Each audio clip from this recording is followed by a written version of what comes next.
Hey there, this is Dennis Anyone with Dennis Hensley. It's a podcast about making things up and making things happen. I love talking to creative people. I think art and creativity make the world go around, and I love people that are doing things like that. And I love hearing about what goes into it and how they keep it going. Today, my guest is Adam Sank. He's a stand-up comedian who has grown into doing a one-man show called Adam Sank Bad Dates. It's a more theatrical experience than he's presented before, and he's performing it in Palm Springs at Oscars on January 11th and 12th. So if you're in the desert, you got to go see that. I've known of Adam for a while, connected through the Derek and Romaine universe. I've always thought he was really funny and interesting, and so glad I got to talk to him. So before we get to the interview, though, I want to remind you that this podcast is brought to you by me. I do it. I don't have any sponsors. I do it because I love it. And if you want to support it, there are two things you can do. You can go to DennisAnyone.net and leave a tip in my virtual tip jar. Help me cover my expenses. I always appreciate that. Or you can become a subscriber to DNR Studios. I'm part of a group of shows under the Derek and Romaine banner. And for a monthly subscription fee, you get my show early and all these other great LGBTQ shows. So check that out at DNR Studios. And now, here is the interview with Adam Sank. Joining me now from New York, it is Adam Sank. He's the star of the one-man show Bad Dates. And tell me the subtitle again. I think it's so clever. A one-man show about many men. Right on. So you have a background in comedy. You've hosted radio and podcasts. But this is more like a one-man show. It's a little more theatrical. There's lighting cues. Thank you. Yes. There's music. Like it's that kind of vibe. How would you describe the show to someone that knows nothing about it? Well, I mean, first of all, what you saw, because I know you've seen a recording of it, Yeah. That was a very specific production that I did at a theater down in Wilton Manors, Florida. It is less staged in other venues that I'm doing. Right, because I was like, is that set from another show that's there? Because it's a very like practical living room set, and I was like, very wow. much. I'll explain all of that a little later, but it's basically, it started out as somebody invited me to come down to Florida to do an hour of stand-up. I had been at that theater twice before. And so I was like, okay, what am I going to do this time? And I don't really perform stand-up much these days. I kind of retired from it back in 2018. And so I was just thinking back over old material that I had, and a lot of it had to do with dating and hookups and relationships. And they were all terrible stories of, dating the wrong guy, hooking up with the wrong guy, et cetera. So I thought, well, I'll just put all that together into a show. And as I was putting it together, I wasn't very excited about it. I felt like I've done these jokes so many times and they're just jokes. They don't really add up to much. And that's why I kind of was sick of stand-up in the first place, is I just felt like this is kind of unfulfilling for me at this point. You wanted to go deeper. I wanted to go deeper, and I thought, what if I told that story? And I was thinking of a very specific experience that I had about 10 years ago in dating a guy that ended really tragically. Yeah, it's the final story in the piece, which we won't say what happens, but I can understand how something like that would inspire you to rethink a lot of things. Well, not only had I never told the story, but I certainly never thought I could tell it as part of a comedy show. Right. There's nothing funny about it. But I really felt like now is the time and okay, I'm going to tell this. But then I looked at the whole thing and I said, well, it can't just be joke, tragedy, the end. Right. Right. Because it's just fucking weird. The audience is going to be like, right. What the fuck was that? They're going to feel manipulated and upset. And I have to shape this somehow. And right. I kind of went back to treat it more seriously from the start. Yes. And so I went back to the beginning. And I sort of came up with an introduction that sort of set up everything else. And then, and this was really the hard part, I came up with an ending. Like, so what does all this mean? What is the audience supposed to take away from all this? And once I had it all down on paper, it was about an hour to begin with. And I thought, I think this is good, but it could also be awful. And I don't know that I can do it. I don't know that I can do non-stand-up comedy, period. Right. And I almost felt like I don't have a right to do this. Interesting. In a weird way. Some of my favorite stand-up specials have involved a serious turn or an unexpected turn. And I love that stuff, but I just didn't think I was good enough or worthy enough to do that myself. So before I moved it to Florida, I tried it out at the Stonewall Inn, which is where I recorded both my albums. I love working with them. And I did the show 6 times this past summer and fall. And each time I felt better and better about it. And by the time I brought it down to Florida, and the theater producer down there, Ronnie Larson, was like, okay, now we're going to add a set. I have this set that's happening for another show I'm doing called 108 Waverly. Your show is going to run in repertory with them, but you can just use this set. It's supposed to be a New York City apartment anyway. And he wanted me to really use it. Like, he wanted me to use the furniture and come in through one door and leave through another door and have lighting cues, like you mentioned. And eat whatever you want. Yeah. And I was like, we open tomorrow. I don't know that I'm ready to add all this. He's like, no, it'll be fine. It'll be fine. And I really fought him. And he was right about everything. And it turned out it made the piece so much richer. And it actually got me thinking about, like, oh, I should add this and I should skip that part and I should explain this more. And by the time I left Florida, it was a 90-minute piece. I love the idea that you felt like you weren't this kind of an artist. Like, this was for more serious people. That's not your thing. What are the little moments that get you over the hump to starting to believe in yourself? Or was it one thing that happened suddenly? Or do you just keep saying yes and hope that it comes? I mean, honestly, my ex-boyfriend, Patrick, who's a character in the piece, was really important in the development of it. I sort of kept talking to him about it and reading what I had written to him. Him and also, to a slightly lesser extent, my best friend, Scott Hernandez. I kind of used them as my sounding board, and I would say, like, well, what if I do this and what if I do that? But whenever I've been writing stand-up, this is going back, over the past 20 years, there are certain moments where something will come to me and I will go, oh, that's exactly the way it should be.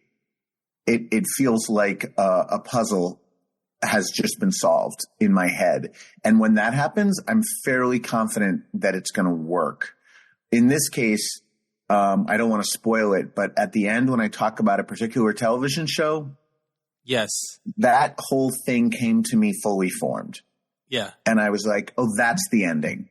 Yeah. That's the takeaway.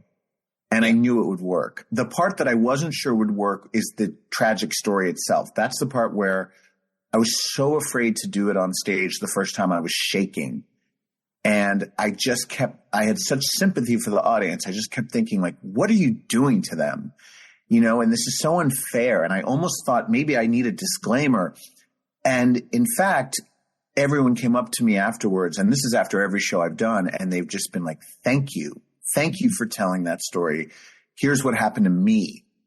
And that's the thing about being vulnerable in your art, is that it really matters to people when you do it. Yeah.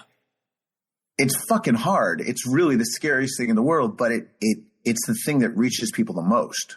Right. This is sort of related to that. There's a podcaster that I like to listen to named Scott Galloway. He co-hosts a show called Pivot. He's a business guy. But every once in a while, he's really vulnerable in his stuff, and he talks about it. And I always lean into it.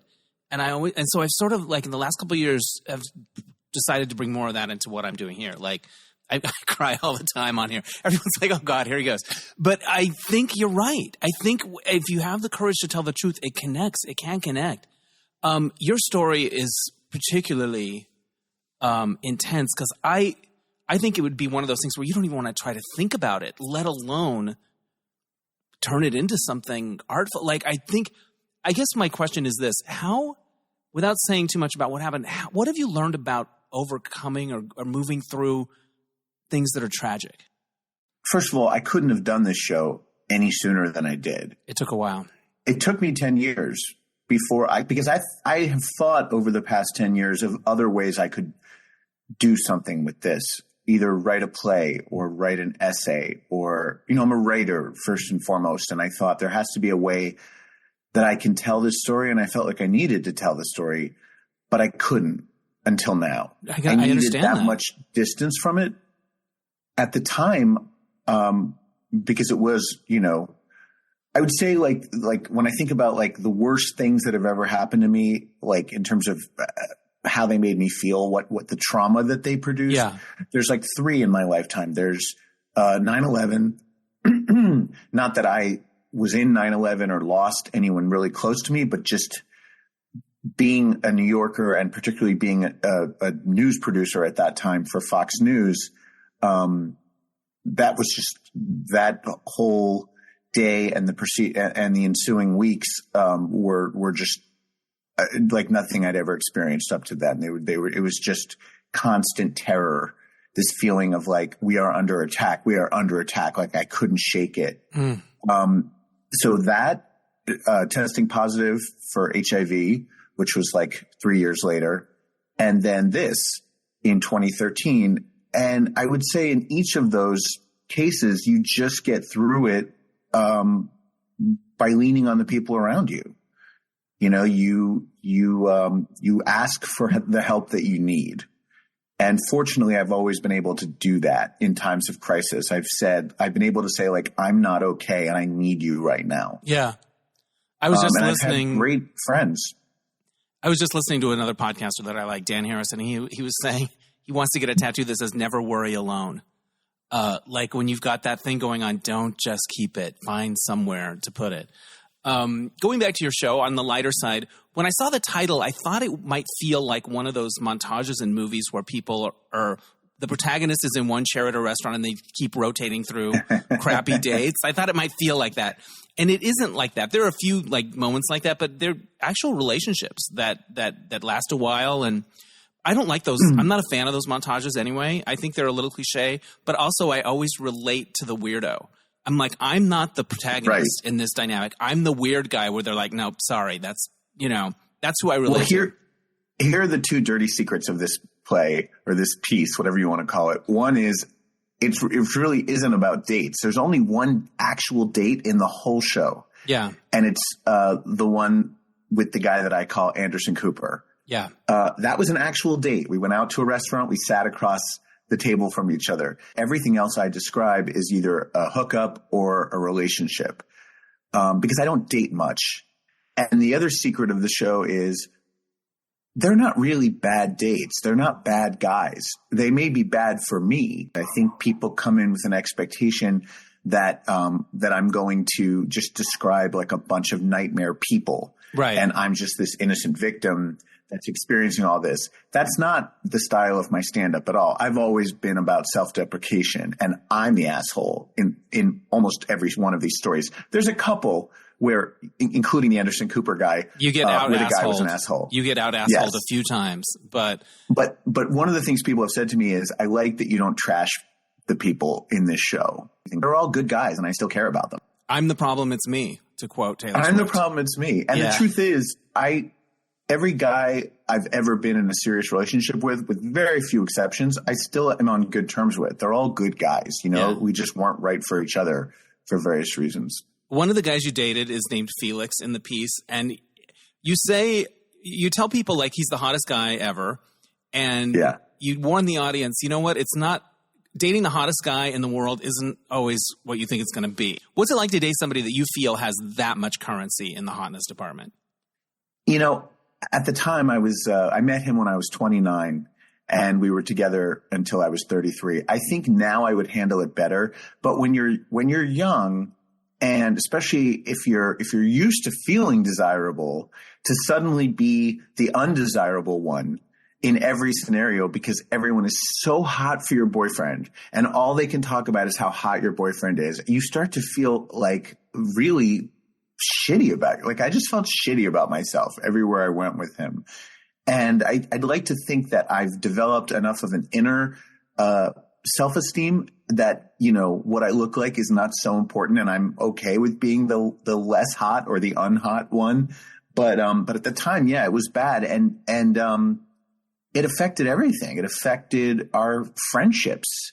You know, every guy that we were friends with, I felt was secretly in love with him. And a lot of them were.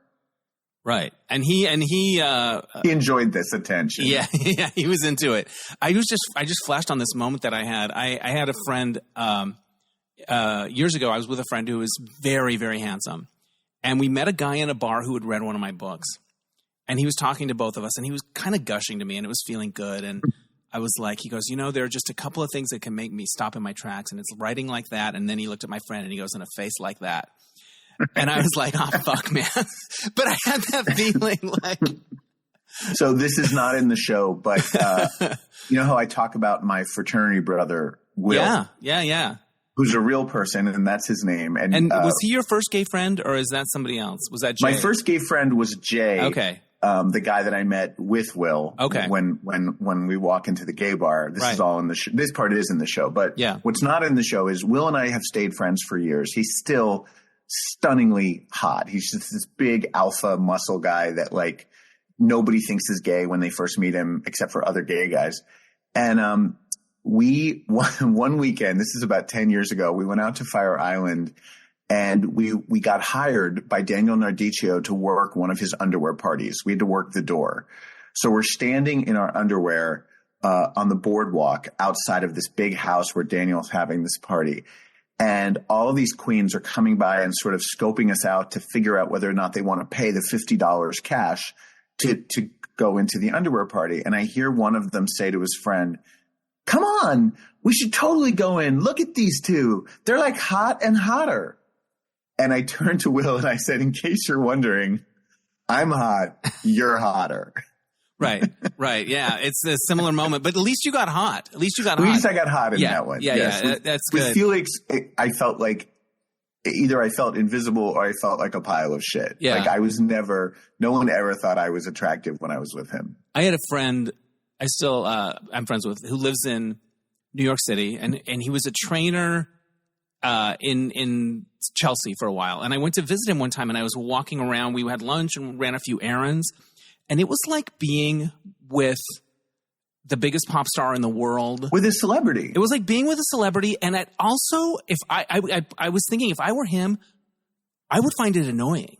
Like, that's what I was just going to say. This is not that fun. I think it's sometimes exhausting for them. I think so. I think we all think, oh, what would that be like?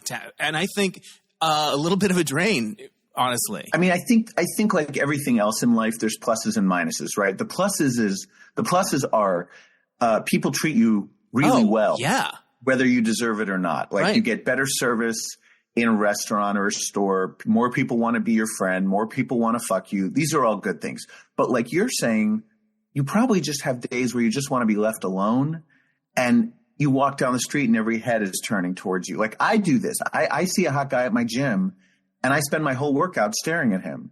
That's probably creepy and annoying for him. All day, and I'm not every the day. only one doing it. Yeah. But I can't help it. Like I'll just stare at a beautiful thing.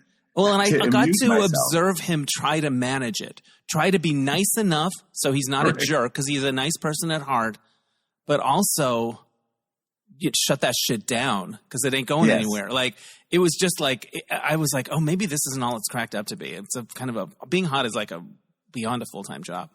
It's like a superpower, but it's also a responsibility. Thank you. It's like Spider-Man. You have, what is it? You do great. With great power comes great responsibility. Thank you. It's like that.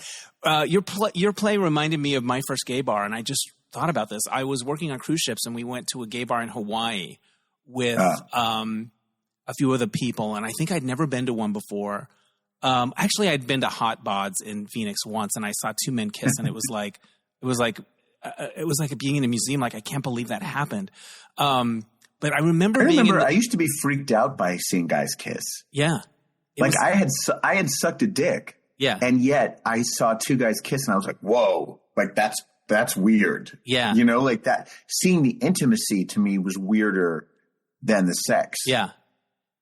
And I still like kind of like, oh wow, when you see two people kissing and they're really into each other, it's extraordinary sometimes. Yeah. Man.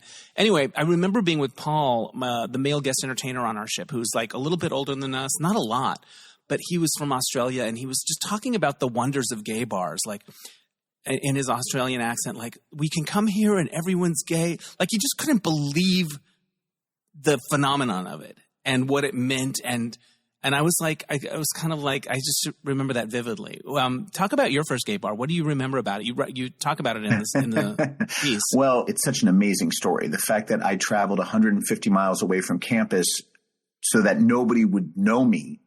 And I walk into my first gay bar, and the first person I see is this hot fraternity brother of mine who I always thought hated me and turns out was actually into me. Like that, if you saw that in a movie, you'd be like, this is not real. Yeah. That's how it felt.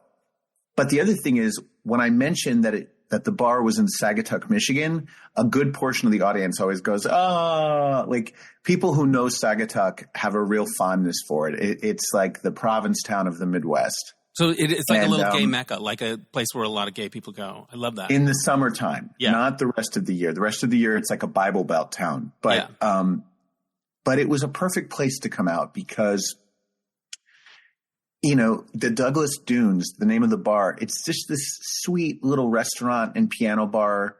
You know, it couldn't have been less threatening. Right. And I had this idea in my head of a gay bar, you know, being like, you know, where Al Pacino would show up in Cruisin', you know, just like this like hardcore leather bar with people getting pissed on in the corner. And this was just like a very sweet, friendly, non-threatening place. At the same time, I was terrified, you know, and what you just said about walking into a room and everyone's gay, having that experience for the very first time, it's indescribable. Yeah. You know, it's like growing up as a Martian on Earth, and then suddenly you walk into a Martian bar. Yeah, the relief. And you're like, I'm home. Yeah, yeah, and I think it's something that's getting lost. I think with more and more places closing and more things going online. But 100%. You know, I've said this before on my podcast. Coming out for me, the most exciting part about coming out was not all the sex and, you know, having boyfriends and like all that stuff was great. But what really meant the most to me was suddenly having guy friends, real guy friends for the first time in my life with whom I had stuff in common. Right. Because I had straight guy friends in high school and the first couple years of college, but I couldn't relate to them the way I can relate to gay men or even women, you know, like there was just that thing of like, oh my God, you like musicals too. And you hate sports also. And these are all, you know, these are all stereotypes, but they were all true for me. And I never met another guy like that until I came out and suddenly everyone around me was like that. And it was so exciting. It was like, oh my God, I want to talk to you about everything. Right. Like everything I've ever felt, I want to talk to you about. I told this story last week on the podcast. I met this girl at a coffee shop and her name was Kira, and it turns out she was named after Olivia in Xanadu. And when she said that, I'm like, I know 10 people right off the top of my head that I have to tell this story to right away. Like, It's not just gay people, it's Xanadu gays. And that's a window. Like, and I know them, you know what I mean? So it's like, it is like having that shared language because you remember connecting to these things as a kid when you were alone. And then you find out there's all these people that have the same touchstones. I didn't know other people grew up loving Paul Lynde on the Hollywood Squares. Yeah, you thought that was just Charles your thing. Nelson Riley on Match Game. I thought that was just me. Yeah. Because there were no other children, male or female, who cared about those things. Right. Or watching the Oscars every year as a young child and being super into it. Yeah. Like to have that suddenly shared with everyone around me was really like it's still my favorite part of being gay. I love our shared sensibility. I love our shared cultural touchstones. Yeah. And values and sense of humor, like all of it. I really enjoy being around other queer people and sharing those like things that like straight people just they're not quite tuned into. Yeah. One of the premises you bring up at the top of your show is people saying you're whatever the age you are. I think you're 52 in the show. Almost 53 now. Almost 53. You're 52. Why are you single? Like yes. That you get that a lot. I have gotten that some in my life, but not a ton. Maybe they know why. Maybe I don't know.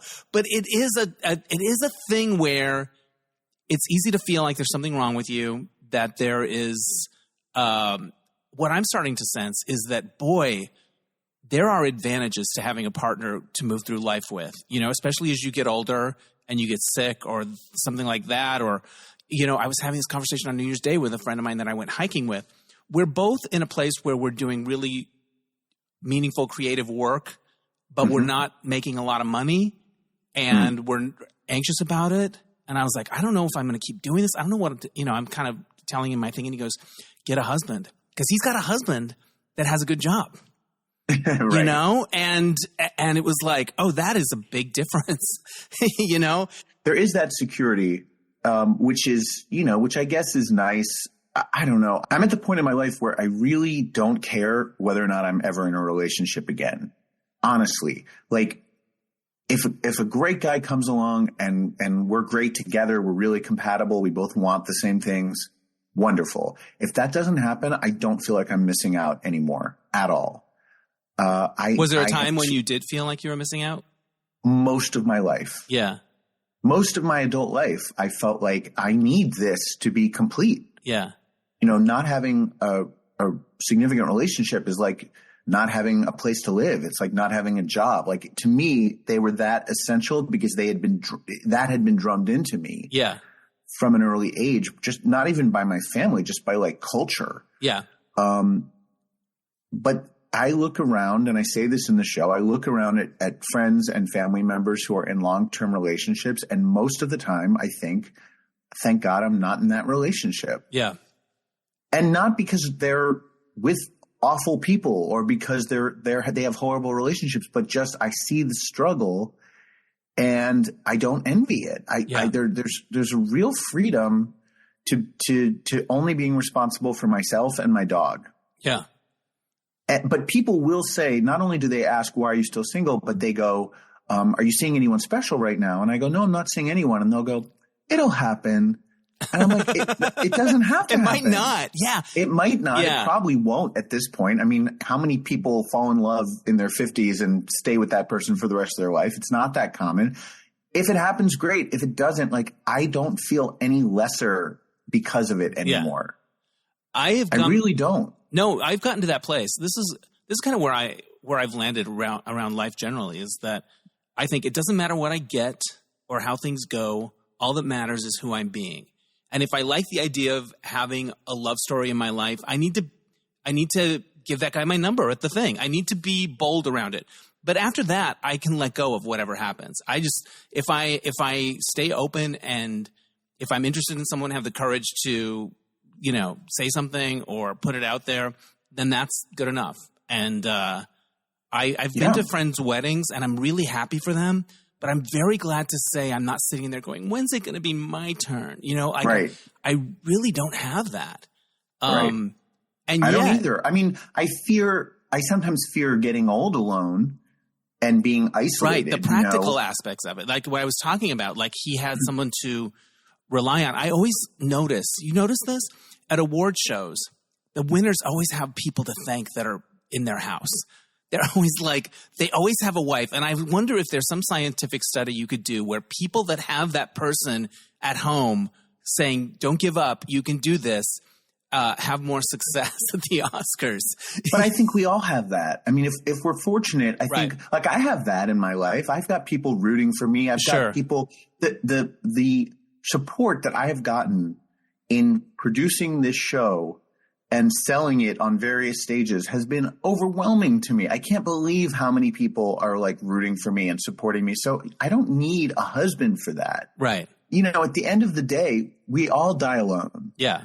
Even if you've been married for 40 or 50 years, like the likelihood that you and your spouse are going to die on the same day is like winning the lottery. One of you is going to go sooner than the other, and that person's then going to be alone. We're all in this by ourselves. And if we're lucky, we have a few good people around us, whether it's romantic or platonic or familial, that show up for us. And that's the most we can hope for. I'm going to share something that I do sometimes. I go on dates by myself that I think of as dates. Like if there's a theater show that I want to go to, and I have good friends that do things with, and sometimes I'm just like, I'm just going to go by myself.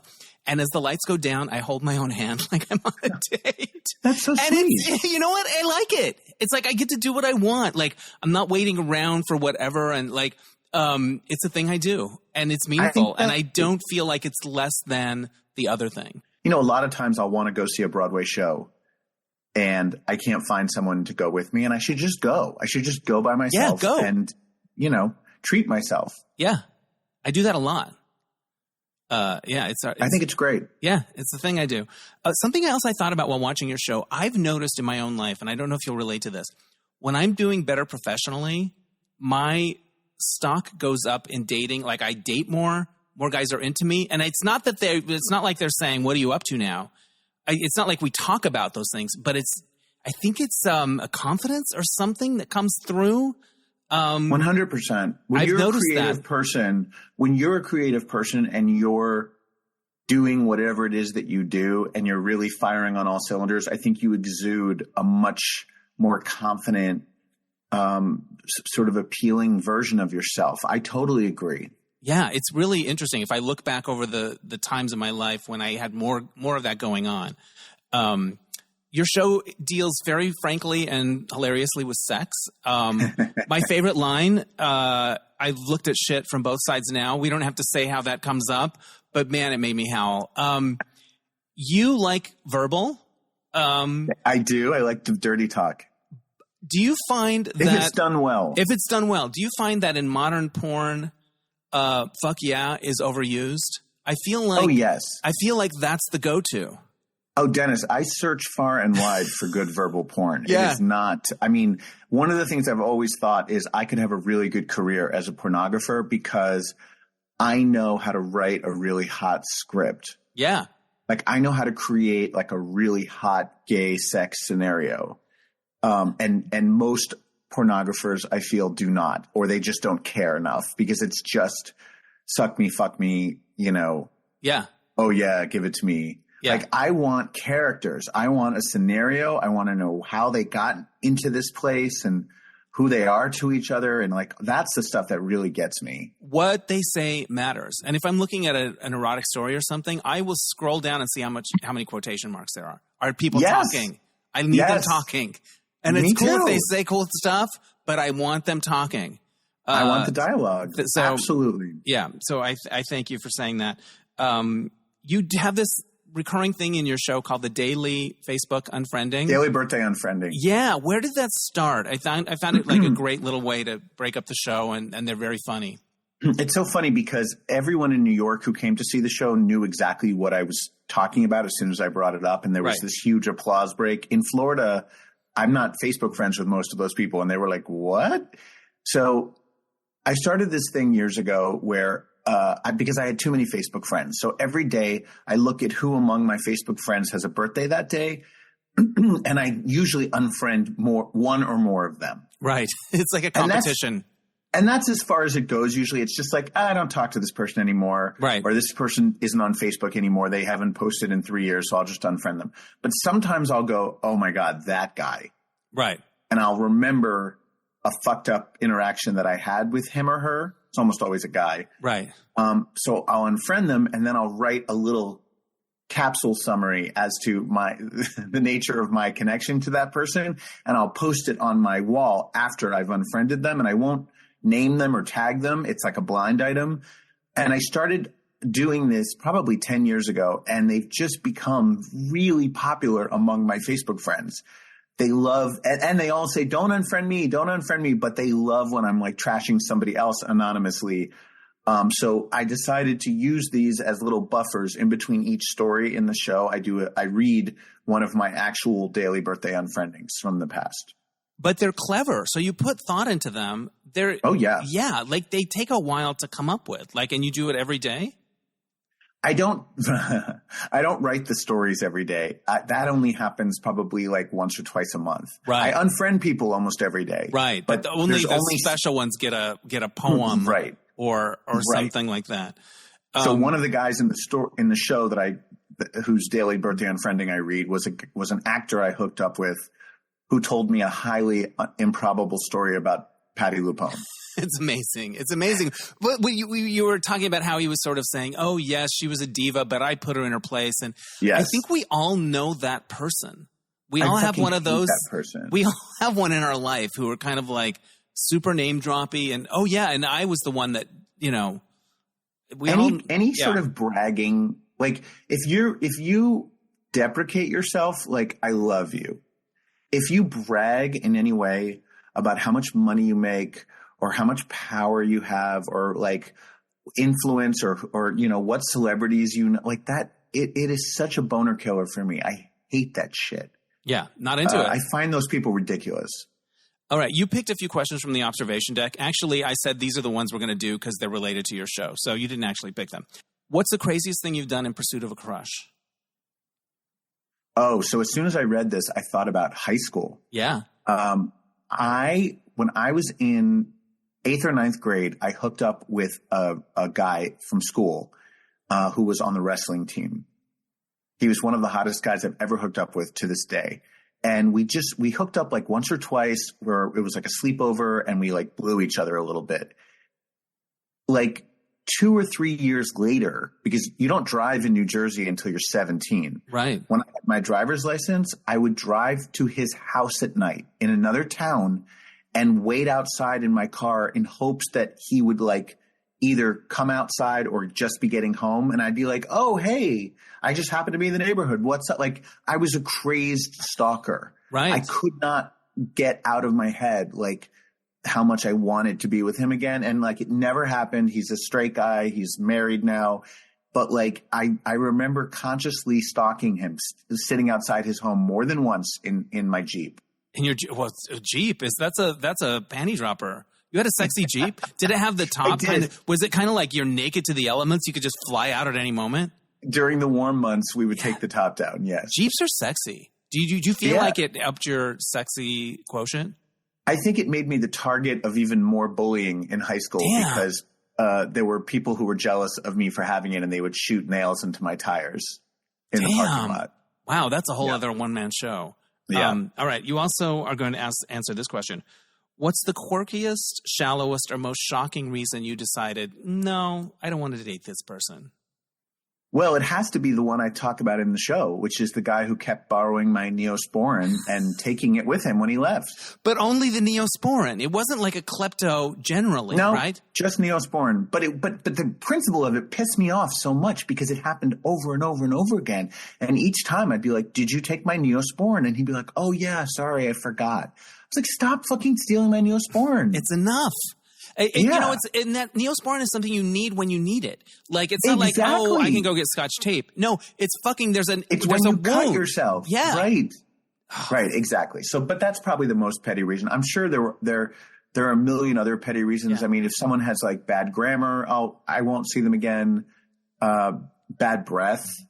You know what I kind of regret being a little judgy about? There was somebody I dated who had a lot of Disney cells, like animated cell, and I'm not a Was it Romaine Patterson? No, it wasn't. I'm not a Disney gay. I like it like once every 3 or 4 years, but I should have given that person more of a chance because he had other good attributes. But that wasn't the only reason. But if they're really passionate about something that you have no interest in, that is a problem.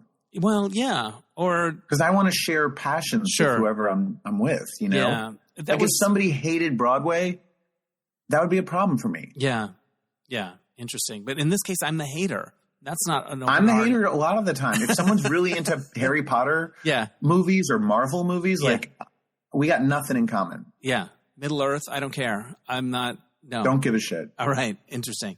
All right, here's another one. What kiss from your life felt like something out of a movie? Okay, I know this one. And this guy is actually coming to see my show in Palm Springs. Yay. It'll be the first time I've seen him since 2010. So New Year's Eve 2010, I had just broken up with my sailor, which I talk about in the show. Yeah, that you moved west for. And it was one of my last nights in San Diego. I probably moved 2 days later. So New Year's Eve, I'm out alone because my sailor and his best friend went to LA to party, and I stayed in San Diego, and I went out to the gay club Riches, which was across the street from where we lived, and I'm dancing, and it's this big crowded dance floor, and I see this man all the way on the other side of the dance floor, and I'm just staring at him, and he's just beautiful face, beautiful body, and he sees me, and we just start like very slowly dancing toward one another, like getting closer and closer until we meet in the middle of the club and we just fall into an embrace and start passionately making out.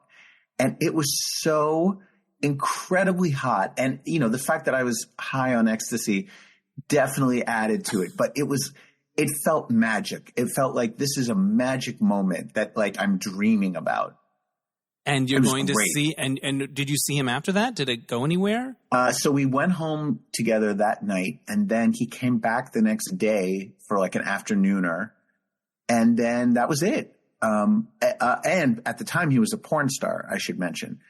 But so then I moved back to New York and I never saw him again. And he reached out to me recently and was like, I live just outside of Palm Springs and I'm coming to see your show.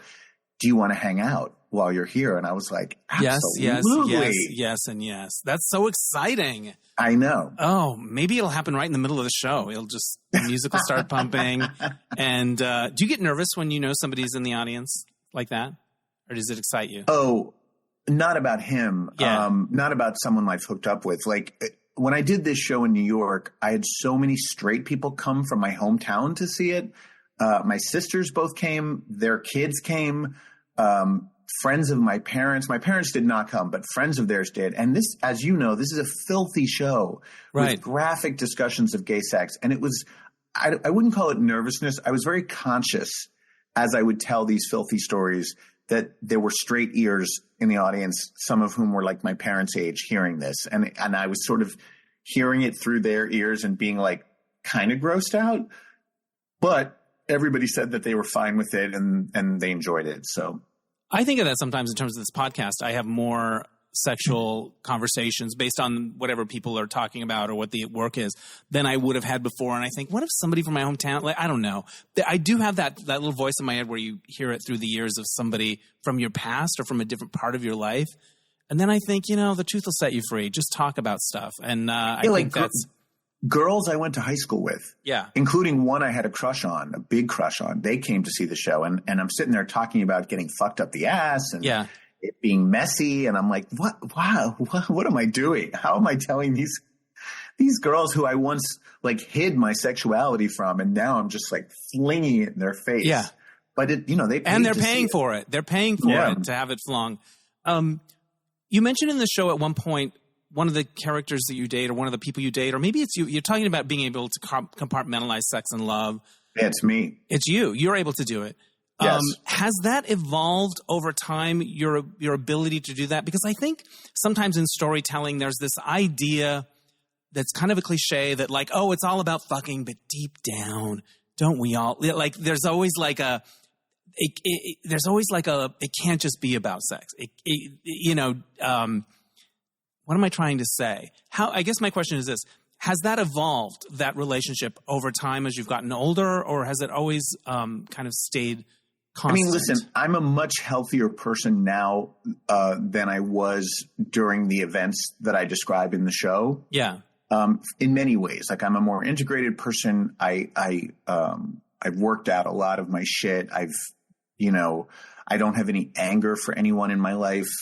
I don't walk around with resentment anymore. Like, in so many ways, I'm like a much healthier person than I was during most of those relationships and most of those hookups. But I can still compartmentalize. I mean, it's very easy for me to go to the gym, work out, go into the steam room, get a blowjob from a stranger, come, and just go home about my merry way and completely forget about it. And it's just like, I don't know, it's just like part of my workout. It doesn't happen every time, but when it does, it's like, oh, what a nice treat to end my workout.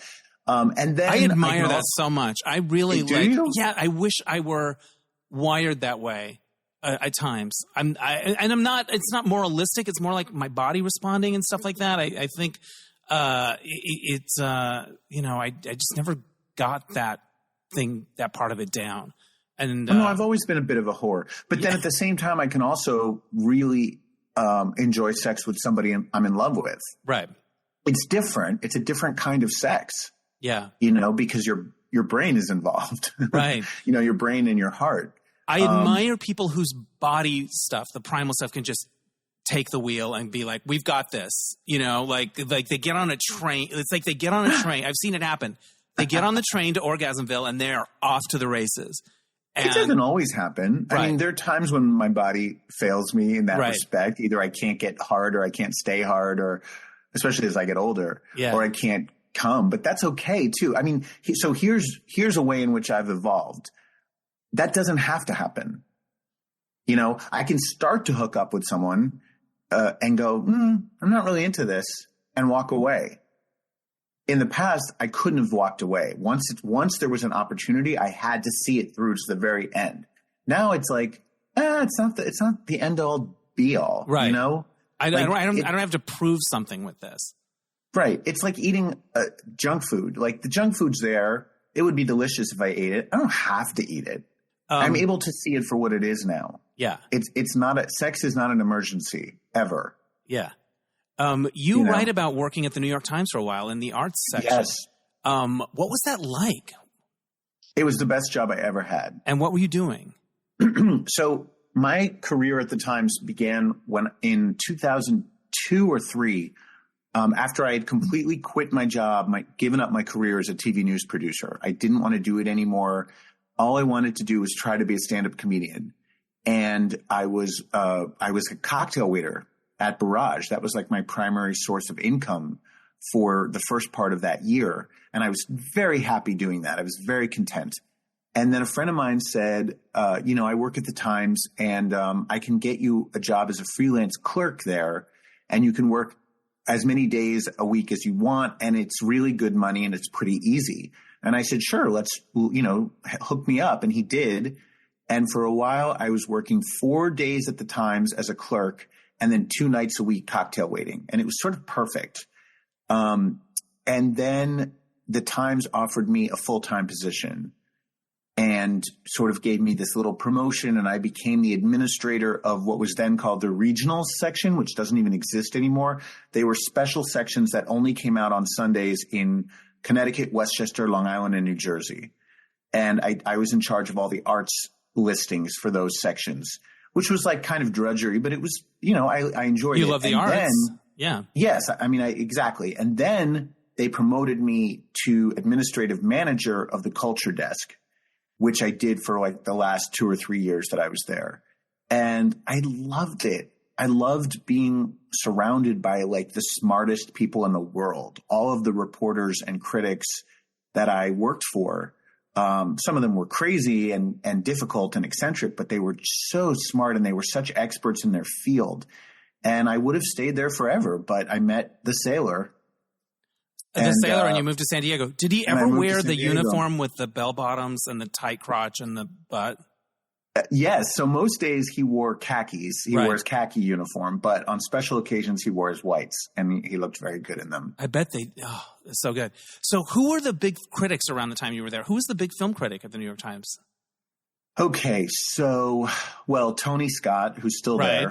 Manohla Dargis, who's still there. Great. Oh, it's Dargis.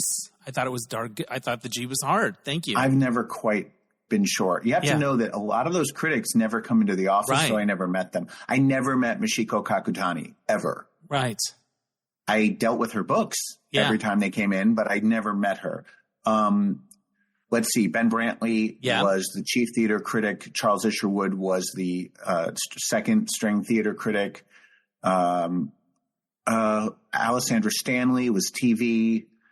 Yeah. A lot of the people that are still kicking around. And then there were all the art people, Holland Cotter. Yeah. And Bill Carter was still there doing TV. And what's his name? That amazing journalist who is now dead. He wrote a wonderful memoir called The Night of the Gun. I can't think of it. It's a great book. It's all about his struggle with addiction. Did you get drunk at the Christmas party with Maureen Dowd by any chance? I never met Maureen Dowd. Yeah. She was an op-ed. I don't remember there ever being a Christmas party, to be honest with you. And I definitely did not socialize with most of those folks. Yeah. But I've always had such a love for the New York Times. I was raised on the New York Times. Yeah. My family would sit around my parents' bed on Sundays and read Arts and Leisure and do the Hirschfield cartoons, Circle the Ninas. And it's just always been in my blood. And so to not only work for the Times, but to work for the arts section. Yeah. It was a thrill and an honor. And I should have never left.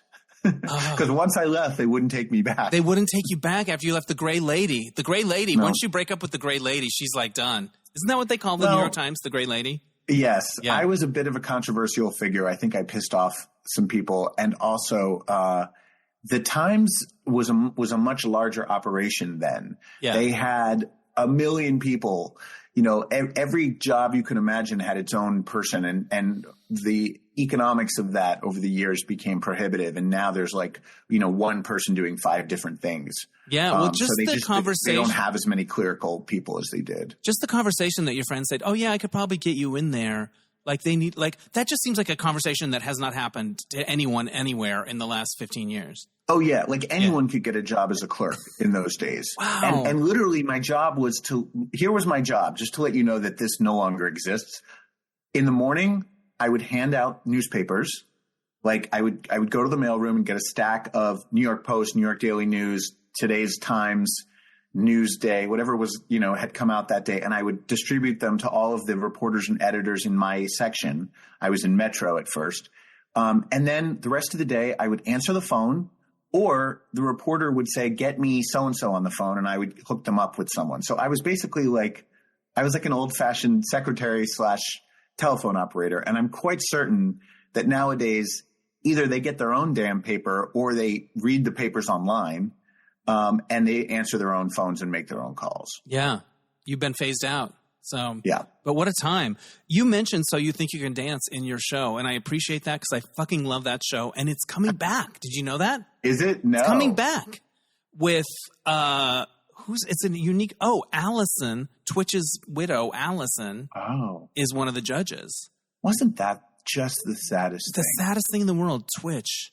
I still think about that all the time. I still don't get it. I think about it too. And I think about the fact that Travis Wall is now like exposed as an alleged sexual predator, and he'll never have anything to do with that show again. And yeah, a lot of darkness has. It's going to be all Mandy Moore all the time.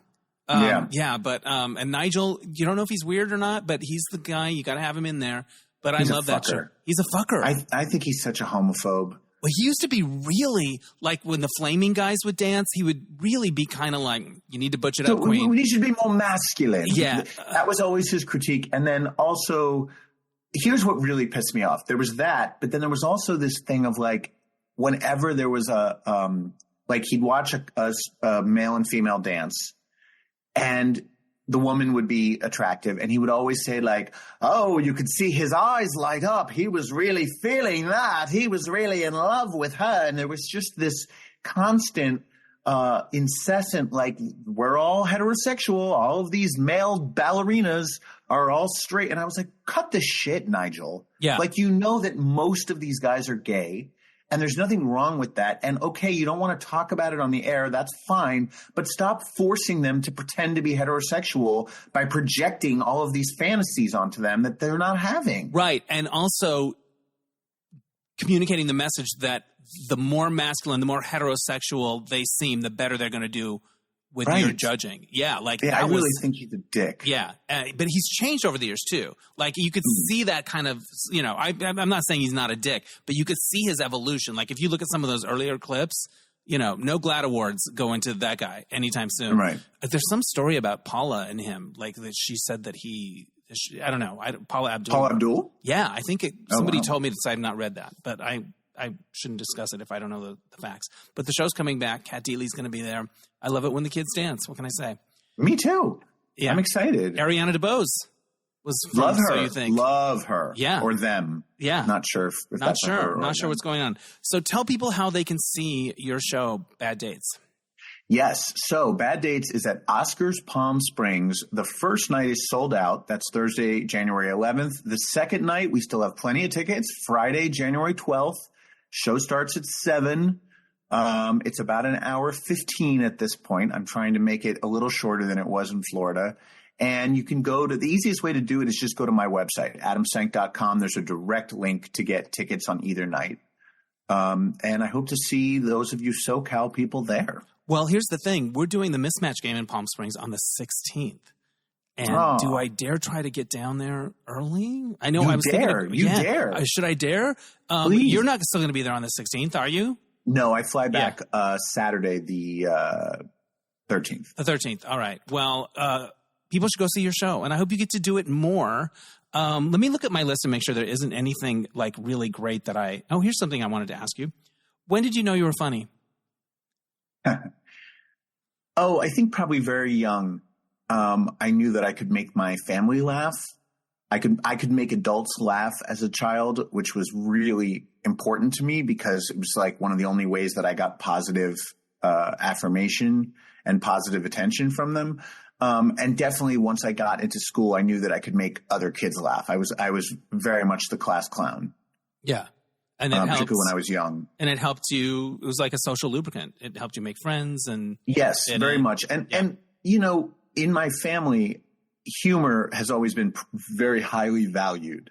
So if you could tell a funny, interesting story, then you could speak at the dinner table.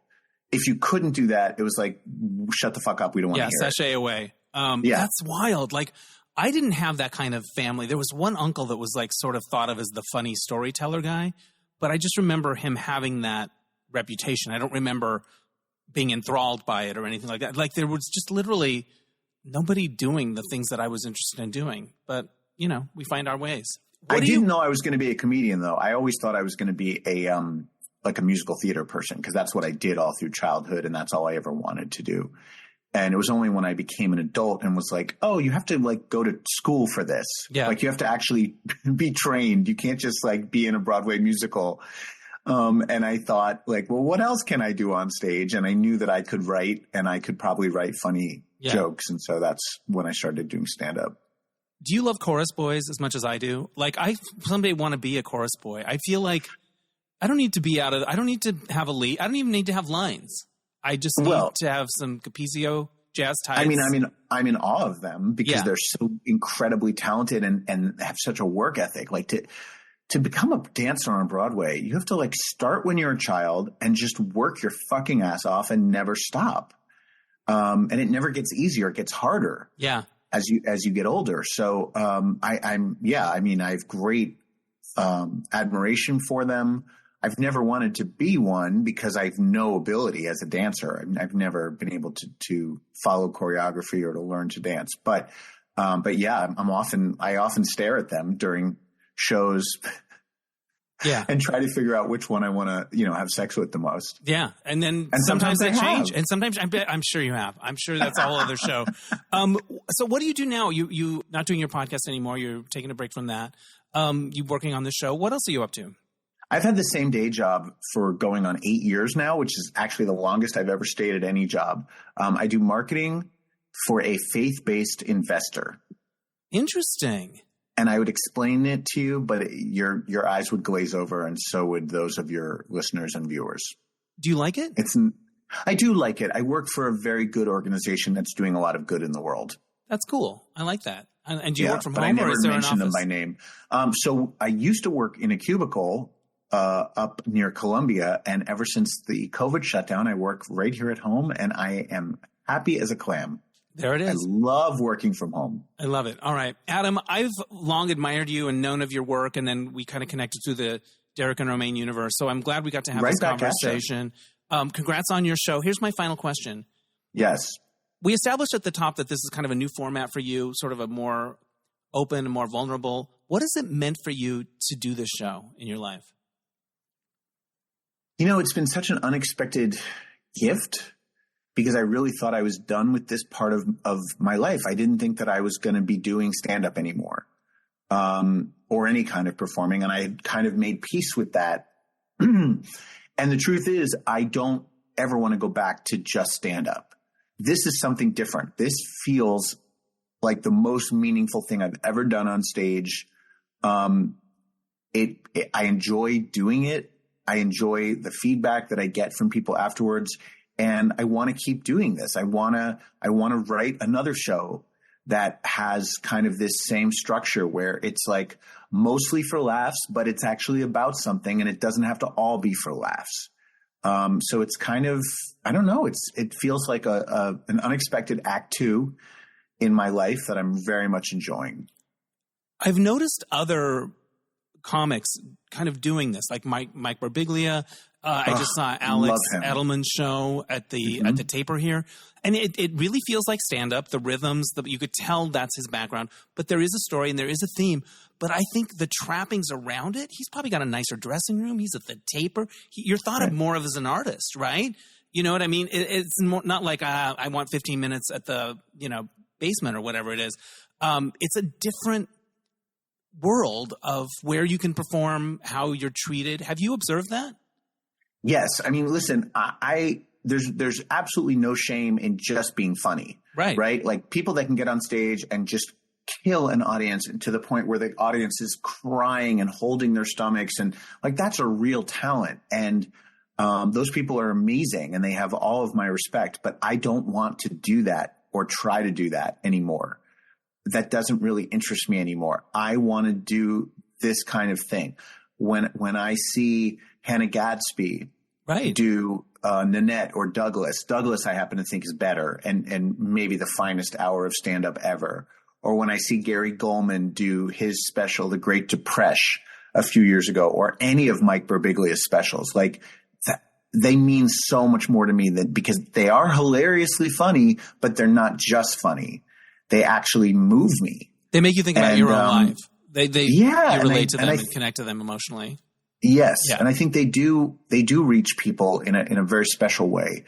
As to whether I'm treated better, I mean, listen, I'll never go treated back differently. Treated differently. I'll never You're go back seen as to something comedy different. Clubs. Yeah. I will never again do a comedy club. Comedy clubs are shitty, toxic places that are run by shitty, toxic people. And I feel bad for any stand-up that has to perform in one. I have now come up with a model whereby I produce it, I write it, I perform it, I find a place to do it, I sell the tickets, I have so much more freedom now. So I don't know that it's about getting treated better or getting more respect. It's just like now I'm in charge of my own show. And like you said, I'm not scrounging for 15 minutes at 1 a.m., at the Village Lantern or some other place. I don't ever want to go back to that. That was a great training ground. It taught me how to deal with any kind of audience. And it definitely taught me how to be a stand-up, but I don't want to ever go back to that. That is not a fun life for me. Well, I think it's cool that you're doing this and people should go see your show. And it's been really fun to talk to you. You too, Dennis. Thank you so much for having me. All right. Hopefully we'll meet in person someday at some point. I'll come to New York. I hope so too. Yeah. Bye. Thank you. Bye. Bye. Thanks. Thanks again to Adam Sank. Go see his show if you're in the desert on January 11th and 12th and learn about it at adamsank.com. All right. So this happened. I didn't get a lot of sleep last night. We had a puppies emergency in our house last night.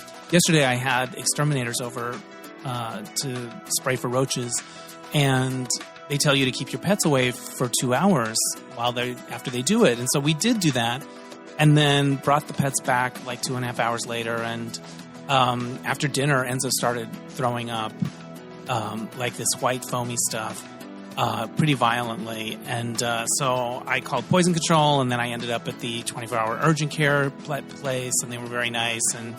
And then my roommate's dog, while I was at the hospital, started doing the same thing.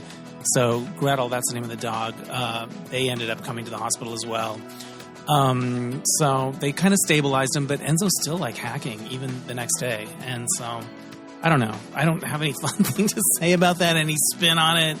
I guess my warning is if you're getting sprayed for stuff, maybe be careful. I don't know if stuff got on their bowls and they drank it. I don't know.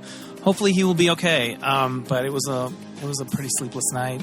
So there's that. And even, I have my gratitude practice, and I always try to think of things that I'm grateful for. And so even as I'm driving to the hospital last night with him, I was like, okay, what part of this am I grateful for? I was like, all right, that there's a place that I can go that's open 24 hours. That's, in my city, not too far. And they were nice. And so there's that. Happy New Year. But I think it'll be okay. Thank you for listening. I want to give a shout out to Oscar Rosario for mixing the episodes. My theme music is by Mark Daniels for Placement Music. We'll catch you next time on Dennis Anyone. Bye.